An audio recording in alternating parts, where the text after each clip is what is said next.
موسیٰ علیہ الصلوۃ والسلام سے ایک دفعہ قوم نے پوچھا، بنی اسرائیل نے، کہ اس وقت زمین میں سب سے بڑا عالم کون ہے؟ حضرت موسیٰ نے فرمایا انا، کون؟ میں۔ جواب بالکل درست تھا، کیونکہ پیغمبر سے بڑا دنیا میں اس وقت کوئی بھی نہیں ہوتا، لیکن اللہ کو یہ انداز پسند نہیں آیا۔ اللہ نے چاہا کہ حضرت موسیٰ کو چاہیے تھا کہ علم کی نسبت کس کی طرف کرتے؟ اللہ، کہ سب سے بڑا اللہ ہے، اور نسبت اس کی طرف کرتے کہ اس نے مجھے بنایا ایسا۔ یہ جو انا کا لفظ ہے، انا، یہ اللہ کو بس۔ پیغمبروں کی تو چھوٹی چھوٹی باتیں بھی بہت بڑی ہوتی ہیں نا۔ تو اللہ تعالیٰ نے حضرت موسیٰ سے کہا کہ اے موسیٰ، ہم نے آپ کو بہت سے ایسے علم نہیں دیے جو بعض دوسروں کو علم دیے، تو آپ جاؤ فلاں علاقے میں، وہاں ایک میرا بندہ ہے خضر، اس سے ملو، اس کے پاس ایسے علوم ہیں جو آپ کے پاس نہیں ہے۔ حضرت موسیٰ علیہ السلام نے اپنا خادم لیا اور بوریا بستر باندھا، سفر پہ نکل گئے۔ چلو بھئی، اللہ نے کہا فلاں وہ اتنی دور علاقے میں، اور اللہ نے یہ بھی بتایا کہ اس کی علامت یہ ہے کہ آپ کی جو ہے نا کھانا، اس میں مچھلی کی جو مچھلی ہے نا، وہ مچھلی بن کے سمندر میں چلی جائے گی، ایک عجیب معجزہ ظاہر ہوگا۔ تو یہی وہ مقام ہے جہاں پر خضر علیہ السلام ہوں گے۔ حضرت موسیٰ چلتے چلتے چلتے چلتے تھک گئے، خادم کو بتایا بھائی یہ اس طرح جہاں ہوگا بتا دینا۔ وہ مچھلی نکل کے گئی اندر، خادم بھول گیا، پھر آگے جا رہے ہیں تو مجمع البحرین، ایسی جگہ پر جہاں دو سمندر آپس میں ملتے ہیں۔ آج تو انٹرنیٹ پہ نظر آتا ہے، اللہ نے اس قدرت کا قرآن میں 2-3 مقامات پہ ذکر کیا۔ مرج البحرین یلتقیان بینہما برزخ لا یبغیان، فرمایا ہم نے کڑوے پانی اور میٹھے پانی کو ایک ساتھ چلایا ہے، کوئی درمیان میں دیوار نہیں ہے، لیکن پھر بھی ہم نے دونوں میں ایسا پردہ حائل کر دیا ہے، لا یبغیان، کہ یہ دونوں پانی ایک دوسرے میں داخل نہیں ہوتے۔ تو مجمع البحرین یا تو یہ مراد ہے، یا ممکن ہے کوئی اور مجمع البحرین ہو، واللہ عالم، مجھے اس کی پوری تحقیق نہیں ہے، کوئی اور سمندر ہو جس کو مجمع البحرین کہا جاتا ہے، واللہ عالم۔ تو جب پہنچے وہاں پر، مچھلی تو نکل کے چلی گئی، اس کے بعد بھی آگے چلے گئے، ان کو پتہ نہیں چلا۔ اس کے بعد حضرت موسیٰ علیہ السلام تھک کے چور ہو گئے اور اپنے خادم سے کہنے لگے آتنا غداءنا، لا بھائی صبح کا کھانا لیا۔ صبح کا کھانا اس زمانے میں 10-11 بجے ہوتا تھا، ناشتے کا تصور نہیں تھا، بھائی کھانا لیا۔ تو انہوں نے کہا کھانا تو وہ مچھلی جو تھی نا، جو کھانی تھی وہ تو کڑپ سمندر میں پیچھے، یہ تو میں اپنی تعبیرات کر رہا ہوں نا۔ موسیٰ علیہ السلام نے کہا بے بھائی وہی تو جگہ تھی جہاں ہم نے ٹھہرنا تھا، ہم تو اتنا ایک دن چل کے آگے پہنچ چکے ہیں۔ فارتدا علی آثارہما قصصا، اپنے قدموں کے نشانات تلاش کرتے کرتے واپس پہنچے۔ فوجدا عبدا من عبادنا، وہاں ہمارے بندوں میں سے ایک بندہ دیکھا، آتیناہ من لدنا علما، جسے ہم نے اپنی طرف سے ایک علم دیا تھا، اسی لیے اس کو علم لدنی کہتے ہیں۔ حضرت موسیٰ نے فرمایا یاد رکھو حضرت موسیٰ علیہ السلام حضرت خضر سے بہت افضل ہیں، بہت افضل۔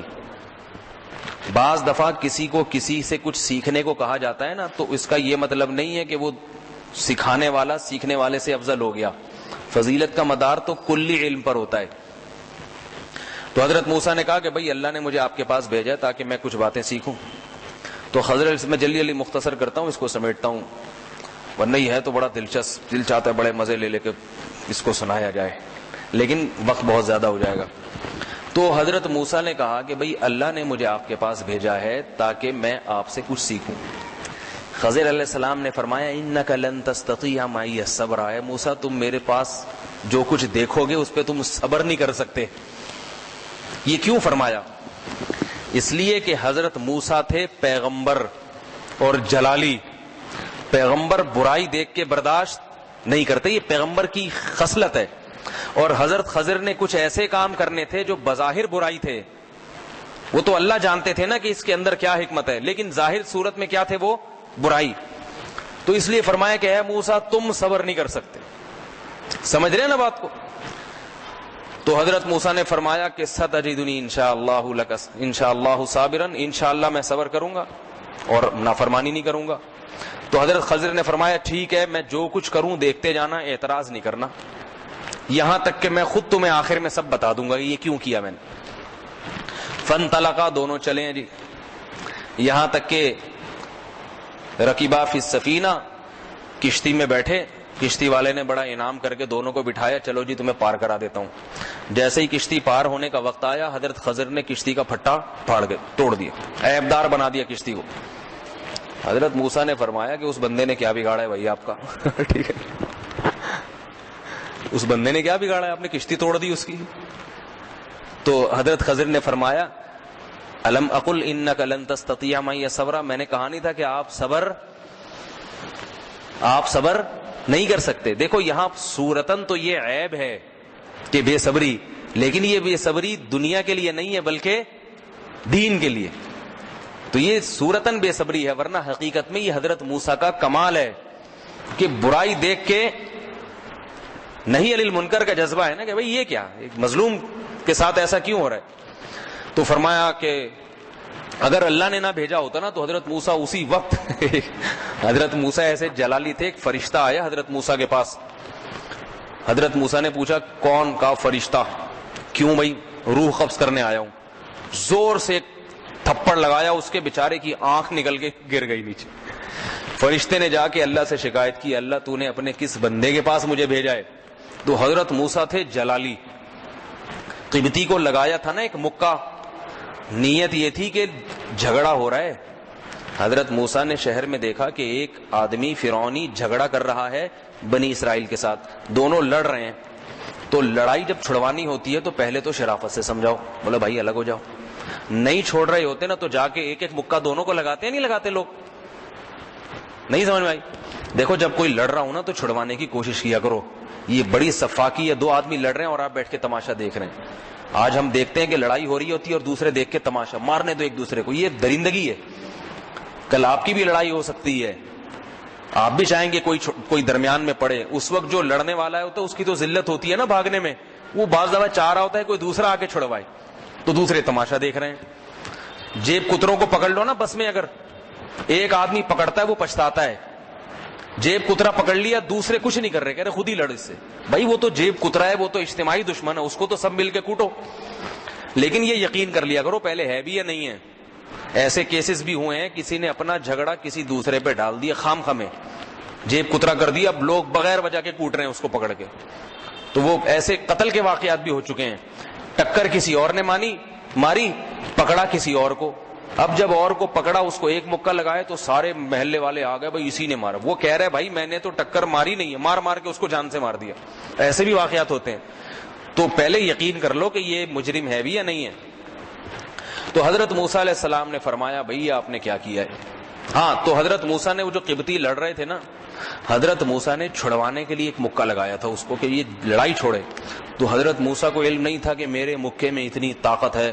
ایک مکہ مارا, فقضا علیہ, وہ بندہ کلٹی, وہ کلٹی ہو گئے, مر گیا. حضرت موسیٰ نے فرمایا ھذا من عمل الشیطان, یہ تو شیطان کا کام ہو گیا ہے, میں نے تھوڑی کیا, یہ تو غلطی ہو گئی, یہ کیا ہو گیا میرے سے. انہ عدو مضل مبین, شیطان تو کھلا ہوا دشمن ہے, گمراہ کرتا ہے. ایک جان کا قتل کروا دیا اس نے مجھ سے. تو حضرت موسیٰ علیہ السلام نے کہا کہ یہ آپ نے کیا کیا. تو انہوں نے کہا میں نے کہا تھا کہ آپ صبر نہیں کر سکتے. حضرت موسیٰ نے فرمایا لا تؤاخذنی بما نسیت, دیکھو بھول چوک پہ انسان کو پکڑا نہیں جاتا, بھولے سے میں نے ایسا کیا ہے. چلو بھی ٹھیک ہے. اب آگے گئے ہیں, اذا لقیا غلامن, ایک نوجوان لڑکا آ رہا ہے آرام سے. حضرت خضر نے اس کو پکڑا, مار کے پھینک دیا, قتل کر دیا. حضرت موسیٰ نے فرمایا قتلت نفسا زکیۃ بغیر نفس, ایک پاکیزہ نفس کو جس نے کسی کو قتل بھی نہیں کیا, بلا وجہ آپ نے اس کو جان سے مار دیا. حضرت موسیٰ نے فرمایا الم اقل لک انک لن تستطیع معی صبرا, میں نے کہا نہیں تھا کہ اے موسیٰ تم صبر نہیں کر سکتے میرے ساتھ. حضرت موسیٰ کو فوراً یاد آیا بھئی یہ کیا غلطی ہو گئی. فرمایا ان سألتک عن شیء بعدها فلا تصاحبنی, دیکھو اب میں اپنی سزا خود ہی تجویز کرتا ہوں کہ اب اگر میں تم سے سوال کر لوں تو میری سزا یہ ہے کہ آپ مجھے الگ کر دیں اور مجھے اپنے ساتھ لے کے نہ جائیں. بھئی ٹھیک ہے, یہ ایگریمنٹ ہو گیا. اب نہیں. اب جب آگے گئے ہیں, ایک بستی میں ٹھہرے, بستی والوں سے گزارش کی کہ بھائی ہم مسافر لوگ ہیں, کچھ کھانے پانی کا کچھ انتظام ہو جائے. بستی والے تھے کنجوس, نہیں بھائی زیادتی کی. انہوں نے کہا نہیں نہیں, مسافروں کو ہم ٹھکانہ نہیں دیتے. وہاں سے نکلنے لگے تو دیکھا ان بستی میں ایک دیوار ہے, گرنے والی ہے. حضرت خضر نے جا کے اس کو سیدھا کر دیا تاکہ اس بستی کی دیوار خراب نہ ہو. تو حضرت موسیٰ نے فرمایا کہ جن کے ساتھ جن کا کوئی قصور نہیں تھا اس پہ تو زیادتی، اور جن کم بختوں نے یہ حساب کیا ہے ان کی دیواریں سیدھی ہو رہی ہیں. تو حضرت خضر نے فرمایا ھذا فراق بینی و بینک، اے موسیٰ تیرے اور میرے درمیان علیحدگی. حدیث میں آتا ہے اللہ موسیٰ پہ رحم کرے، اگر صبر کر لیتے اور بہت ساری باتیں ہمارے سامنے آ جاتی. آپ صلی اللہ علیہ وسلم نے فرمایا اللہ موسیٰ پہ رحم کرے، تھوڑی دیر خاموش رہ جاتے تو اور بہت ساری باتیں ہمارے سامنے آ جاتی، واقعات آ جاتے. لیکن انہوں نے کہا کہ اے موسیٰ ھذا فراق بینی و بینک، الگ چلو بھائی. پھر فرمایا کہ اب میں تمہیں بتاتا ہوں ایسا کیوں ہوا. کہا کہ وہ جو کشتی جس کو میں نے توڑا تھا، عیب دار بنایا تھا، اگر اس کو عیب دار نہ بناتا تو آگے بادشاہ تھا وہ صحیح سالم کشتیوں کو ضبط کر لیتا تھا. وہ اس کی کشتی ضبط کر لیتا. وہ جب دیکھے گا نا کہ پھٹا ٹوٹا ہوا ہے اس کی کشتی چھوڑ دے گا، تو یہ میں نے اس پر احسان کیا ہے، ظلم نہیں کیا. احسان ظلم سے بچنے کے لیے ایسا کیا ہے. اور یہ مجھے کس نے خبر دی؟ اللہ نے، کہ ایسے بادشاہ ایسا کرے گا. پھر یعنی یہ بھی بتا رہے ہیں کہ میں عالم الغیب نہیں ہوں، یہ خبر کون دے رہا ہے مجھے؟ اللہ دے رہا ہے. پھر یہ جو میں نے نوجوان لڑکے کو خبر دی، کو قتل کیا، تو اللہ تعالیٰ کے علم میں یہ بات تھی کہ یہ نوجوان اپنے نیک صالح والدین کا باغی بنے گا، ان کو ستائے گا. اللہ کے علم میں تھی، تو اللہ کے حکم سے میں نے اس کو قتل کر دیا.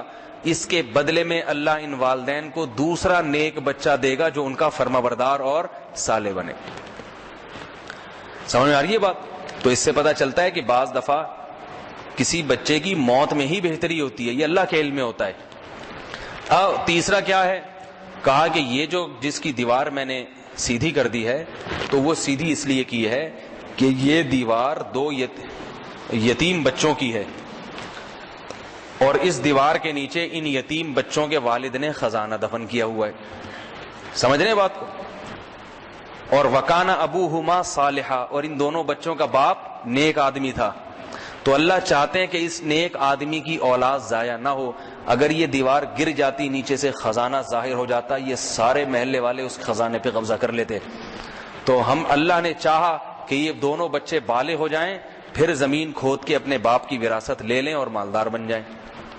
تو اس سے کیا پتہ چلتا ہے کہ دیکھو اگر باپ نیک ہو تو اللہ اس کی اولادوں کا خیال غیب سے کرتے کہ نہیں کرتے؟ کیونکہ الفاظ کیا ہیں؟ وکانا ابوہما صالحا، ان کے والد کیا تھے؟ نیک آدمی تھے. تو نیکی کی وجہ سے اللہ نے ان کے خزانوں کی حفاظت کی. پھر فرمان لگے ذالک تاویل ما لم تستطع علیہ صبرا، یہ ہے وہ جس پر آپ کو صبر نہیں ہوا. تو یہاں ایک جہالت کی بات بتاؤں. بعض لوگ کہتے ہیں کہ یہ جو ہے نا اس کو علم لدنی وہ نا آتیناہ من لدنا علما، اللہ نے اپنی طرف سے لیا تھا. تو آج بھی بہت سے صوفی ہیں وہ کہتے ہیں یہ جو ہم بات کر رہے ہیں نا، اب دیکھو حضرت خضر کا یہ عمل بظاہر شریعت کے خلاف تھا نا، بندہ مار دیا، لیکن کیوں مارا؟ علم لدنی، اللہ نے علم دیا تھا کہ بھئی یہ بچہ کیا بنے گا بڑے ہو کر؟ باغی. تو بعض لوگ کہتے ہیں کہ ہم بھی اگر نماز نہ پڑھیں یا کوئی خلاف شریعت کام کریں تو ایک تو مفتی ہے جو فتویٰ دے گا، جیسے حضرت موسیٰ علیہ السلام کہہ رہے تھے نا، وہ تو فتویٰ دے رہے تھے یہ حرام یہ حلال، تو یہ تو شریعت کا علم ہے جو مفتیوں کو ہوتا ہے. لیکن ایک ہے طریقت کا علم جو کس کو ہوتا ہے؟ حضرت خضر کے پاس تھا، وہ صوفیوں کے پاس آیا ہے. تو صوفیوں کی اور باتیں ہوتی ہیں، مفتیوں کی اور ہوتی ہیں. لہذا صوفی لوگ اگر کوئی الٹی سیدھی باتیں بھی کریں تو سمجھ لو کہ یہ علم لدنی ہے. تو یاد رکھو یہ علم ٹوپی ڈرامہ ہے. یہ کیا علم ہے؟ سمجھ رہے ہو بات کو؟ کوئی صوفی شریعت کے خلاف بات کرے نا اور کہے کہ میں کیا کر رہا ہوں، یہ علم ہے، میں نماز نہیں پڑھ رہا، کیوں بھائی؟ لدنی ہے بھائی. کیوں نہیں پڑھ رہا بھائی؟ تو جماعت سے مسجد میں کیوں نہیں آ رہا؟ یار علم لدنی ہے، مجھے اوپر سے اشارے ملتے ہیں کہ نہیں یہاں نہیں، ڈائریکٹ بیت اللہ میں جا کے پڑھو نماز. تو ایسا علم حضرت خضر علیہ الصلوۃ والسلام پر تو اللہ کی طرف سے وحی تھی یقینی، اس پر تو حجت قائم ہے. آج کوئی بھی ایسا نہیں ہے جو یہ دعویٰ کرے مجھے اللہ کی طرف سے یقینی علم ہے. زیادہ زیادہ الہام ہو سکتا ہے کسی کو، اور الہام قطعی چیز نہیں ہے، ظنی چیز ہے. ظنی سمجھتے ہو، غالب گمان کی حد تک ہے، یقینی نہیں ہے. جبکہ شریعت نے کسی چیز کو حلال یا حرام کہہ دیا وہ قطعی اور یقینی ہے. تو یہ موسیٰ علیہ السلام کے واقعے سے بعض جاہل صوفیوں کا یہ استدلال کہ مفتیوں کا دین الگ ہے اور طریقت الگ ہے، یہ جہالت کی باتیں ہیں. ہماری شریعت اللہ نے کامل کر دی. اب کوئی صوفی ہو یا کوئی صاحب طریقت ہو، اس کو بھی شریعت کو مقدم رکھنا پڑے گا. سمجھ رہے ہیں بات کو؟ اور وہی علم جو حضرت موسیٰ کے پاس تھا اسی علم کو فالو کرنا پڑے گا اس کو. اور یہ بھی یاد رکھیں، بعض لوگوں نے اس سے یہ نتیجہ نکالا ہے کہ خضر علیہ السلام جو تھے نا، جن کے پاس شریعت کا علم کم تھا، طریقت کا علم نکالتے ہیں. ورنہ تو طریقت جو ہے نا، جس کو تصوف کہتے ہیں، وہ شریعت سے الگ چیز ہی نہیں ہے، اسی شریعت کا ایک جزو ہے. وہ طریقت کہتے ہیں اپنے اندر اخلاص پیدا کرنا، دنیا کی محبت دل سے نکالنا، وہ تو شریعت ہی کا حکم ہے. لیکن ایک الگ سے پورا اس کا چیپٹر ہے تو اس کا ایک الگ نام دے دیا. تو اس سے بعض لوگ استدلال کرتے ہیں کہ حضرت خضر علیہ الصلوۃ والسلام کا مقام حضرت موسیٰ سے افضل تھا. یہ بھی غلط ہے. حضرت موسیٰ کلیم اللہ تھے. بعض دفعہ اللہ بس تنبیہ کے لیے کسی کو کسی کے پاس بھیج سکتے ہیں. اب دیکھو، ایک مفتی صاحب ڈاکٹر کے پاس جاتے ہیں نا، میرا علاج کر دیں. اب کیا ڈاکٹر صاحب مفتی صاحب سے افضل ہو گئے؟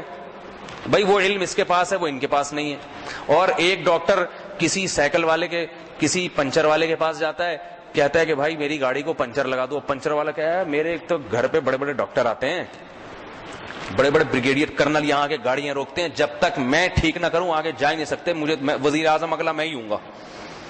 تو لوگ کہیں گے بھائی تو ٹھیک کیا کرتا ہے؟ پنچر لگاتا ہے نا، ہے بھائی. اور ڈاکٹر کس کے پنچر لگاتا ہے. تو کوئی کسی کا کسی جز میں محتاج ہو جائے تو اس کا مطلب یہ نہیں ہے کہ یہ اس سے افضل ہو گیا. ڈاکٹر کا مقام بہرحال ایک پنچر والے سے دنیا میں افضل ہے. آخرت میں تو سب برابر ہیں. آخرت میں تو وہ ہے جس میں تقوی ہے. یہ میں اس لیے کہہ رہا ہوں کہ زیادہ ڈاکٹر بھی پھیلنے کی کوشش نہ کریں، تکبر نہ ان میں. سمجھ آئیے نا بات؟ ممکن ہے ایک پنچر والا جو بیچارہ رات کو لے کے سائیکلوں کے پنچر لگاتا ہے، قیامت میں زیادہ اونچا مقام ہو، اور ڈاکٹر صاحب بیچارے جو ہے نا وہ پھنسے ہوئے ہوں. تو آخرت کا مدار تو کس پر ہے؟ تقوی پر. لیکن دنیا میں کس کو افضل سمجھا جاتا ہے؟ بھائی ڈاکٹر صاحب ہے، اگرچہ وہ اس کے محتاج ہوں. بعض دفعہ تو ڈاکٹر لوگ حکیموں کی دوائیں کھا رہے ہوتے ہیں. ایک سرجن کو میں نے دیکھا، کیپٹن تھے آرمی میں، بہت بڑے ڈاکٹر. ان کے پاس ایک آدمی گیا، اس نے کہا مجھے دل کا مرض ہے. اس نے ہومیوپیتھک دوا لکھی سرجن نے. اس نے کہا حضرت آپ تو ایلوپیتھک کے بڑے ماہر ڈاکٹر ہیں، آپ ہومیوپیتھک لکھ رہے ہیں. وہ ڈاکٹر تھا ایماندار. اس نے کہا اس میں ہومیوپیتھک کی دوا زیادہ اچھی ہے میرے علم میں. اس نے کہا آپ ہومیوپیتھک کو تو ڈاکٹر مانتے ہی نہیں. اس نے ایک اندر سے معجون نکالی حکیم کی اور کہا میں خود یہ کھا رہا ہوں، ہمدرد کی یا پتہ نہیں طیبی والوں کی یا کس کی تھی، قرشی کی، میں یہ خود کھا رہا ہوں. کہا یہ کیا بات ہے؟ اس نے کہا بھائی ہمیں ٹھیک ہونے سے مطلب ہے. بعض دوائیں حکیموں کی بڑی اچھی ہیں، وہ ٹھا کر کے لگتی ہیں جا کے. بعض ہومیوپیتھک کی اچھی ہیں، بعض ایلوپیتھک کی اچھی ہیں. جو اچھی لگے ہم تو وہ کھاتے بھی ہیں، کھلاتے بھی ہیں لوگ. لیکن آج کل ایسا حساب کتاب ہوتا نہیں ہے. حکیم کے پاس جاؤ، کہتے ہیں ڈاکٹر اور ہومیوپیتھک سارے فراڈی ہیں، انہیں کچھ آتا ہی نہیں ہے. ڈاکٹر کے پاس جاؤ، وہ ہومیوپیتھک کا مذاق اڑائے گا اور حکیموں کا بولے گا یہ تو بیوقوف ہے، لوگوں کو بیوقوف بنا رہے ہیں، اصل تو یہ ہے. اور ہومیوپیتھک کے پاس جاؤ تو وہ ایلوپیتھک کا ایسا نقشہ کھینچتے ہیں، کہتے ہیں یہ تو بیمار کرنے کے علاوہ کچھ کرتے ہی نہیں آدمی کو. تو یہ سب ایک دوسرے کے ہیں. تو ہونا یہ چاہیے کہ بھائی جس میں جو چیز مفید ہے وہ لے لو وہاں سے. کیا خیال ہے؟ تو خیر، تو اللہ تعالیٰ نے حضرت موسیٰ علیہ السلام کو زیادہ اونچا مقام دیا ہے.